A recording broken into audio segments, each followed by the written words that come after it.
నెల్లూరు జిల్లా ముతుకూరు మండలం వల్లూరు గ్రామంలో మంత్రి కాకాని గోవర్ధన్ రెడ్డి పలు అభివృద్ధి కార్యక్రమాల్లో భాగంగా పర్యటించారు. ఈ సందర్భంగా నూతనంగా నిర్మించిన సచివాలయ భవనంను ఆయన ప్రారంభించారు. ఈ కార్యక్రమంలో పలువురు నాయకులు, అధికారులు తదితరులు పాల్గొన్నారు. నీటికి సంబంధించి శంకుస్థాపన చేశాం. అదేవిధంగా 43,60,000 రూపాయలతో నిర్మించినటువంటి సచివాలయ భవనాన్ని ప్రారంభించాం. సిసి రోడ్లు 20 లక్షలతో నిర్మించినటువంటి సిసి రోడ్లను కూడా ఈరోజు ప్రారంభించడం జరిగింది. ఈ ఒక్కరోజే దాదాపుగా ఈ గ్రామానికి సంబంధించి 2,60,00,000 రూపాయలు విలువైనటువంటి పనులకి శంకుస్థాపనలో ప్రారంభోత్సవం చేయడం జరిగింది. ఈ వల్లూరు గ్రామ పంచాయతీలో చేపట్టినటువంటి అభివృద్ధి కార్యక్రమాలను చూస్తే 1,75,00,000 రూపాయలతో సిమెంట్ రోడ్డు నిర్మాణం చేశాం. ఈ పంచాయతీలో భవనాలకు సంబంధించి, గ్రామ సచివాలయానికి, రైతు భరోసా కేంద్రానికి సంబంధించి, అదేవిధంగా హెల్త్ క్లినిక్ కి సంబంధించి 79,30,00,000 రూపాయలు ఇవ్వడం జరిగింది. సైడ్ కాలువలకి 1,73,00,000 రూపాయలు నిధులు ఇచ్చాం. మంచినీటికి సంబంధించి ఈరోజు శంకుస్థాపన చేసిన ధనతో సహా హట్కో నిధుల నుంచి, వివిధ నిధుల నుంచి 2,15,00,000 రూపాయల నిధులు ఇవ్వడం జరిగింది. సాగునీటికి సంబంధించినటువంటి నిర్వహణ, మరమ్మతులకు సంబంధించి 86 లక్షల రూపాయలు ఇచ్చాం. విద్యుత్ శాఖకు సంబంధించి కొత్తగా వేయాల్సినటువంటి లైన్లు, తీసేసినటువంటి స్తంభాలకు సంబంధించి 18 లక్షల రూపాయలు ఖర్చు పెట్టాం.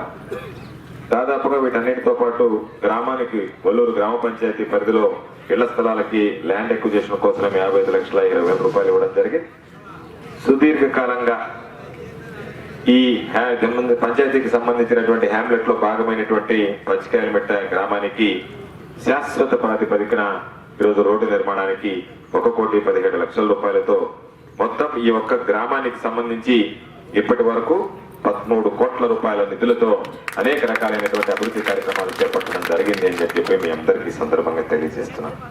ఈ వల్లూరు గ్రామ పంచాయతీకి సంబంధించి ఈ 5 సంవత్సరాల కాలంలో సుమారు 15,30,00,000 రూపాయలు విలువైనటువంటి నిధులని ఈరోజు ఈ గ్రామానికి సంబంధించి అనేక రకాలైనటువంటి సంక్షేమ కార్యక్రమాలు, అమ్మఒడి కావచ్చు, రైతు భరోసా కావచ్చు, వైఎస్ఆర్ చేయూత కావచ్చు, వైఎస్ఆర్ ఆసరా కావచ్చు, జగనన్న చేదోడు కావచ్చు, జగనన్న తోడు కావచ్చు, వాహన మిత్ర కావచ్చు, కాపు నేస్తం కావచ్చు, నేతన్న నేస్తం కావచ్చు, మత్స్యకార భరోసా కావచ్చు, అనేక రకాలైనటువంటి కార్యక్రమాల కింద ఈరోజు దాదాపుగా 15,30,00,000 రూపాయలు, అంటే ఈ ఒక్క గ్రామానికి సంబంధించి అభివృద్ధి సంక్షేమ కార్యక్రమాల కోసం 28,30,00,000 రూపాయలు ఈ ఒక్క గ్రామానికి ఖర్చు చేయడం జరిగింది అని చెప్పి మీ అందరికీ సందర్భంగా మనం చేస్తున్నాం. అభివృద్ధి ఈరోజు జగన్మోహన్ రెడ్డి గారు 2019 ముందు ఎన్ని హామీలు ఇచ్చాడు, ఆ ఎన్ని హామీలు నెరవేర్చాడు, 2014 ముందు ఉన్నటువంటి తెలుగుదేశం ప్రభుత్వానికి సంబంధించినటువంటి చంద్రబాబు నాయుడు గారు ఎన్ని హామీలు ఇచ్చాడు, అవి ఎన్ని అమలు చేశాడు అనేటువంటిది చూస్తే ఒక్కసారి మనకే అర్థమయ్యేటువంటి పరిస్థితి. ఈరోజు పేదవాడికి సంబంధించి ఏదైతే రైతు భరోసా ఇస్తానన్నాడో 12,500 4 విడతల్లో 50,000 ఇస్తానని చెప్పాడు ముఖ్యమంత్రి గారు. 12,500 13,500కి పెంచి 4 విడతలను 5 విడతలకు పొడిగించి 50,000 ఇస్తానని చెప్పినటువంటి ముఖ్యమంత్రి 67,500 రూపాయలు ఈరోజు రైతులకు అందజేయడం జరిగింది.